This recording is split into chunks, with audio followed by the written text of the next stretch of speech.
Anti gout drugs. सबसे पहले हम ये जान लेते हैं कि गाउट क्या है, उसके आने वाले वक्त में हम देखते हैं एंटी गाउट्स और उसके बाद मैकेनिज्म ऑफ एक्शन। गाउट क्या है? यूँ तो आपने अक्सर सुना होगा कि कभी कभी हमारे बॉडी में डिफरेंट उस पार्ट में जहाँ पे बोन्स आपस में एक दूसरे से मिलते हैं, जिनको हम क्या कहते हैं, जॉइंट कहते हैं। इन जॉइंट्स में कभी कभी पेन के साथ साथ आपके इन्फ्लामेशन। गाउट के जो मेन कारण है क्या है, यूरिक एसिड। कभी कभी यूरिक एसिड के क्रिस्टल हमारे बॉडी में जो इनका कंसंट्रेशन है वो क्या होता है, ज़्यादा होता है। यूरिक एसिड के क्रिस्टल जो हैं, जो उनका कंसंट्रेशन है वो ज़्यादा होता है, तो इनके जो डिपोजिशन होता है वो कम होता है। यूरिक एसिड के क्रिस्टल्स हैं अकॉर्डिंग टू ग्रेविटेशनल फोर्स, ये हमारी बॉडी के क्या है, लोअर पार्ट में ज़्यादा मूव करते हैं। लेकिन कभी कभी ये आपके अपर पार्ट्स, फिंगर के जॉइंट्स में भी क्या होते हैं, डिपॉजिट हो सकते हैं।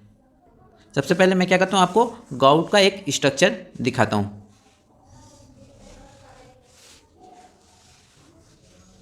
इनमें उनके पैर की उंगलियों में, उनके हाथों की उंगलियों में क्या फॉर्मेलिटीज़ देखने को मिलती है। तो ये इमेज देख लेते हैं। जैसा कि आपने इस इमेज में देखा कि जो जॉइंट्स हैं, जो उंगलियां या फिंगर के बीच की जो दूरी है, उनमें क्या है, उनके बीच में क्या है, यूरिक एसिड के क्रिस्टल डिपॉजिट हो जाते हैं। और इनके डिपॉजिट होने की वजह से आपके अगल बगल में जो पोर्शन है वो वहाँ पे क्या होगी, रेडनेस होने लगेगी या स्वेलिंग होने लगेगी। जो उंगलियों की मूवमेंट है, जहाँ पे ये डिपॉजिट हैं, उन जगह पे इनके मूवमेंट में प्रॉब्लम होती है, वह पेनफुल होता है। ऐसे पर्टिकुलर पर्सन के देखा होगा आपने कि उनके इन टोज़ के बीच में, इनके जॉइंट के बीच में क्या होता है, स्वेलिंग हो जाती है, जहाँ पे क्या होता है, यूरिक एसिड क्या होता है, डिपॉजिट हो जाता है। गाउट क्या है, एक मेटाबॉलिक डिसऑर्डर है। इसके केस में क्या पाएंगे कि क्या होता है, इंक्रीज हो जाता है यूरिक एसिड का लेवल, किसमें, ब्लड में। क्योंकि हमने बताया कि मेटाबॉलिक डिसऑर्डर एक ऐसा डिसऑर्डर जो कि मेटाबॉलिज्म को प्रॉपर तरीके से, मेटाबॉलिज्म इम्प्रॉपर होगा तो आपके जो ब्लड हैं उस ब्लड में यूरिक एसिड के क्रिस्टल की अधिक मात्रा हो जाएगी। क्योंकि कोई भी चीज़ जो आपके बॉडी के लिए सूटेबल नहीं है, तो हमारे ब्लड के थ्रू आगे जा कर के आपके नेफ्रॉन के थ्रू, किडनी के थ्रू क्या किया जाता है, इनको फिल्टर किया जाता है और इनको बॉडी से बाहर किया जाता है सूटेबल रूट से, यानी यूरिनरी के थ्रू इनको क्या किया जाता है, बॉडी से बाहर किया जाता है। क्योंकि इनका जो कंसंट्रेशन है वो आपके ब्लड में ज़्यादा हो रहा है as compare two is elimination क्यों कम हो रहा है, क्योंकि ये जो यूरिक एसिड है उनका क्या हो रहा है, डिपोजिशन हो रहा है आपके जॉइंट्स में, आपके बोन के जॉइंट्स में। तो इनका लेवल अगर ज़्यादा होगा तो इनका ये क्या होंगे, धीरे धीरे सेचुरेट होंगे उस पर्टिकुलर पार्ट्स में और वहाँ पे क्या होंगे, जमा होते जाएंगे। पर यूरेसेमिया यानी कि यूरिक एसिड का लेवल आपके ब्लड में ज़्यादा हो जाना, simply is known as hyperuricaemia. Hyperuricaemia क्या है, ये आगे जा कर के ये क्या करता है, deposition of sodium urate in joint. जो हमारा यूरिक एसिड है बेसिकली ये आपके मोनोफॉर्म है, सोडियम यूरिएट हैं जो आपके ब्लड में है, और ये आपके ब्लड के थ्रू आपके बॉडी के हर एक पार्ट में क्या हो रहे हैं, सर्कुलेट हो रहे हैं। जो यूरिन के क्रिस्टल हैं वो क्या है, सिस्टम में डिजॉल्व हैं, और जैसे जैसे इनका कंसंट्रेशन बढ़ता जाएगा, इनका सेचुरेशन पॉइंट है जो बढ़ता जाएगा अकॉर्डिंग टू ग्रेविटेशनल फोर्स, ये क्या करेंगे, अपने आपके बॉडी के निचले लोअर पार्ट में क्या करेंगे, डिपॉजिट होते जाएंगे। लोवेस्ट पार्ट हमारा क्या होता है, पैरों में, तो इनके जॉइंट्स में ये क्या होंगे, ये डिपॉजिट होंगे। तो जो हाइपर यूरिसेमिया है, यूरिन का जो यूरिक एसिड का जो लेवल है वो अधिक हो जाता है, तो ये क्या होते हैं, आपके जॉइंट्स में धीरे धीरे स्लोली क्या होते हैं, डिपॉजिट होना स्टार्ट कर देते हैं। ये जो सोडियम यूरिएट है ये आपके बॉडी में जो डिज़ोल्व हो रहे हैं, जो आपके जॉइंट्स में डिपॉजिट हो रहे हैं, ये क्या करेंगे, ये क्या है, आपके प्यूरिन मेटाबॉलिज्म। इनके प्रॉपर मेटाबॉलिज्म ना हो जाना, इनके मेटाबॉलिक कंडीशन का अल्टर हो जाना, इनकी वजह से यही कारण है कि हमने पहले पॉइंट में आपको समझाया कि gout is a metabolic disorder. Flow chart फिर उसके बाद आएंगे। यहाँ पर सबसे पहले हम मानते हैं कि स्टार्टिंग जो पाथवे है यूरिन एसिड का वो बनने का, वो क्या है, डीएनए या आरएनए या कोई भी इस तरह के जेनेटिक मटेरियल है, दोनों का कॉम्बिनेशन हो सकता है। ये है जब डीएनए एंड आरएनए का फ्रेगमेंटेशन होगा, इनका जब ब्रेक डाउन होगा तो इससे क्या बनेगा, हमारा प्यूरिन्स। यहाँ पर आपका प्यूरिन क्या कर रहा है, एक इंपॉर्टेंट रोल प्रोवाइड कर रहा है। ये जो प्यूरिन है या तो डीएनए या तो आरएनए के ब्रेक डाउन होने के थ्रू बनता है, या तो फिर आप डाइट में प्रोटीन्स सब्सटेंस लेते हैं जिनमें प्रोटीन की मात्रा ज़्यादा होती है, अधिकतर होती है, तो वो क्या होगा, उनके कारण से भी ये बनेगा क्या, प्यूरिन। प्यूरिन किस में कन्वर्ट होगा, हाइपोजैंथीन्स में। ये जो प्यूरिन है वो आगे जाकर कन्वर्ट हो किसमें, हाइपोजैंथेन में। Hypoxanthine in the presence of xanthine oxidase.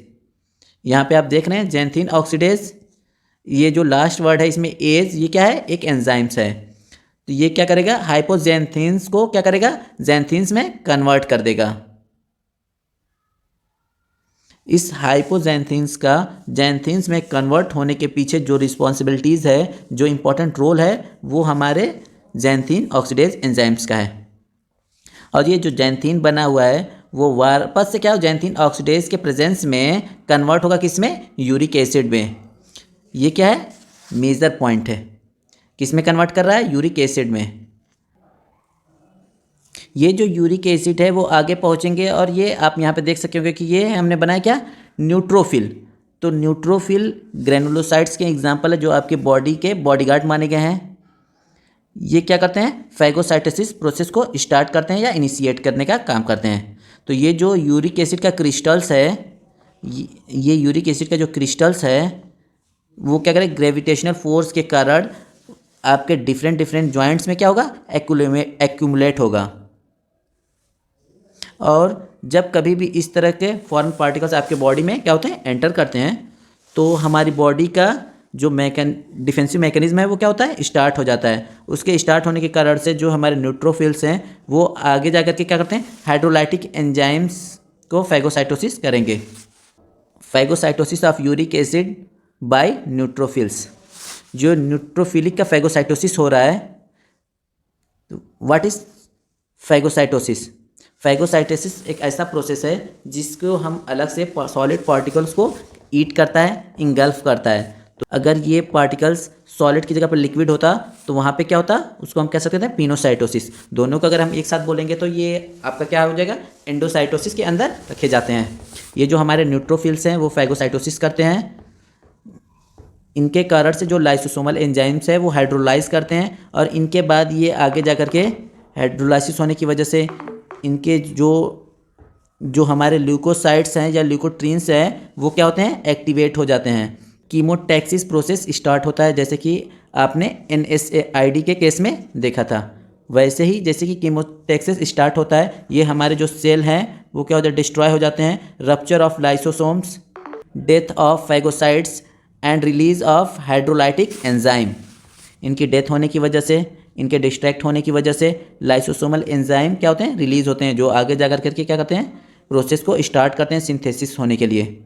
ये क्या करते हैं, आपके इन्फ्लामेटरी प्रोसेस को स्टार्ट होता है।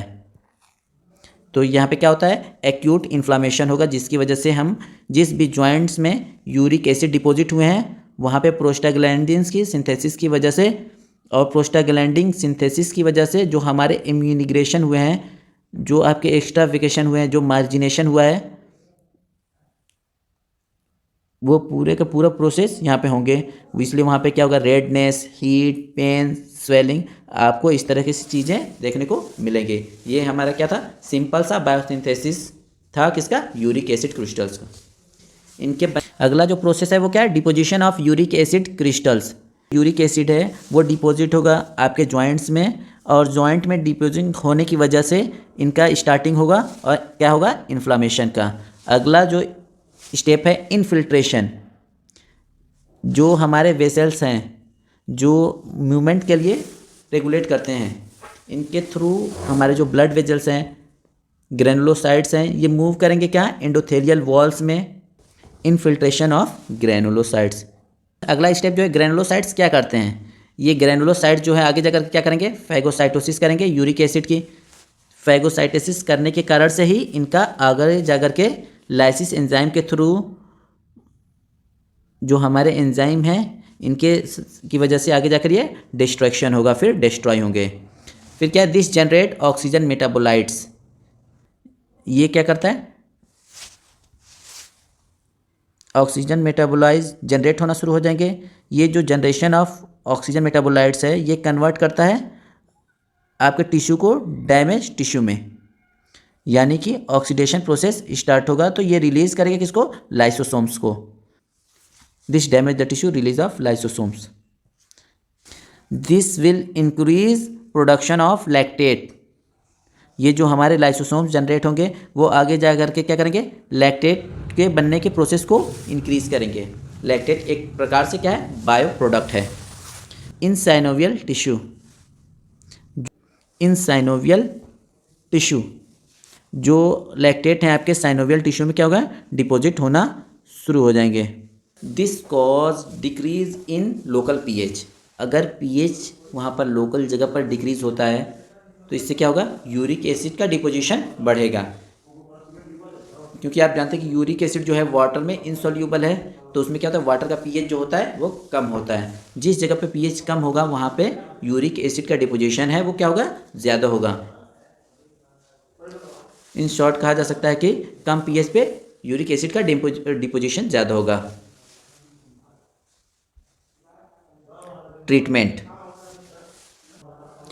ट्रीटमेंट की मेथोडोलॉजी है, उसमें सबसे इंपॉर्टेंट पॉइंट रहता है कि आपको एनी हाउ डिक्रीज करना होगा किसको, यूरिक एसिड के सेचुरेशन पॉइंट को। What is basic value of saturation?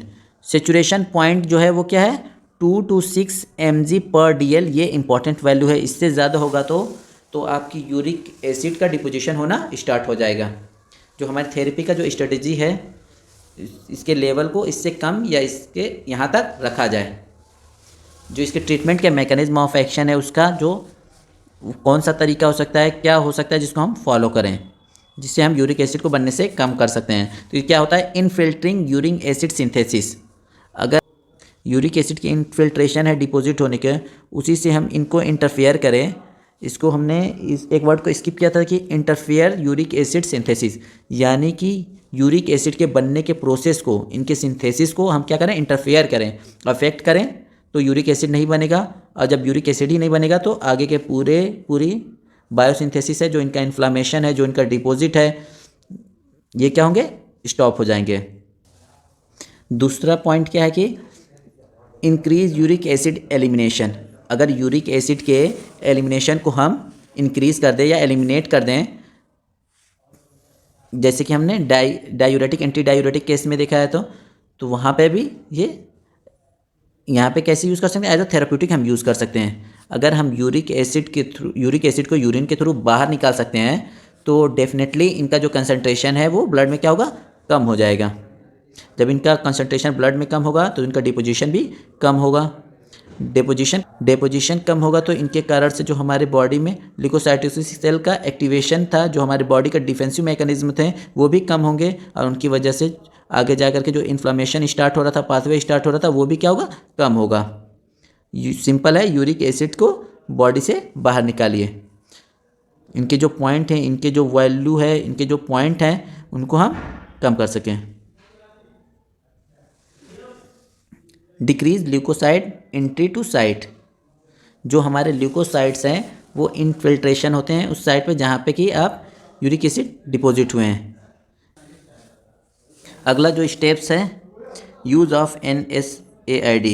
NSAID का मतलब होगा non steroidal anti inflammatory drugs, क्योंकि ये जो पूरा प्रोसेस है गाउट का बनने का, वो इन्फ्लामेशन के पेन की वजह से ही है। अगर हम सिम्टोमेटिक तरीके से इस इन्फ्लामेशन को, इस पेन को हम कम कर सकते हैं तो आपको सिम्टोमेटिक तरीके से शॉर्ट टर्म के लिए आपको क्या होगा, रिलीफ मिल जाएगा। सो फ्रेंड, आज की वीडियो के लिए इतना ही। Thanks for watching this video, please like and subscribe. हम नेक्स्ट वीडियो में पढ़ेंगे क्या, क्लासिफिकेशन ऑफ गाउट।